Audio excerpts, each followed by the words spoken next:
రేపు 28 and 29 July వచ్చేసి మన మాయపల్లి మైసమ్మ జాతర ఉంది.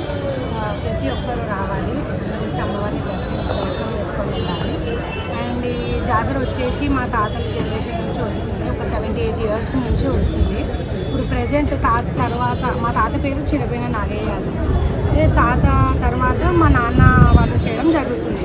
సో నాన్న వాళ్ళు చేసి దాదాపు 30 to 40 years అవుతుంది. మా నాన్న పేరు చిరపోయిన కృష్ణ యాదవ్ అండ్ మా పెద్దనాన్న తిరుమల వంశీ గారు కూడా ఇద్దరు కలిసి చేస్తారు జాతర. వాళ్ళిద్దరే కాకుండా చాలామంది బస్తీ వాసులు అందరూ కలిసి కాంట్రిబ్యూట్ ఈక్వల్గా చేస్తారు. ఒక్కళ్ళే చేయడం అనేది కాదు, అందరిది సహకారం ఉంటుంది కంపల్సరీ. అట్లా ఉండడం వల్లనే ఇంత పెద్దగా అయింది ఇప్పుడు జాతర. ఇన్ని ఇయర్స్ నుంచి అవుతుంది. ప్రతి ఒక్క ఇయర్ ఎక్కువ అంటే మేము పెద్దగా అవ్వడమే కానీ తక్కువ అనేది ఉండదు ఇక్కడ, అదే స్పెషాలిటీ. అండ్ ఇక్కడ అమ్మవారు కూడా చాలా సత్యం అన్నమాట. అండ్ ప్రతి ఒక్కరూ జాతరకి రావాలి, వచ్చి అమ్మవారిని దర్శించుకోవాలని మనస్ఫూర్తిగా కోరుకుంటున్నాను. Thank you. జై మైసమ్మ తల్లికి, జై మైసమ్మ తల్లికి. ఏమేమి ప్రత్యేకత ఉంది?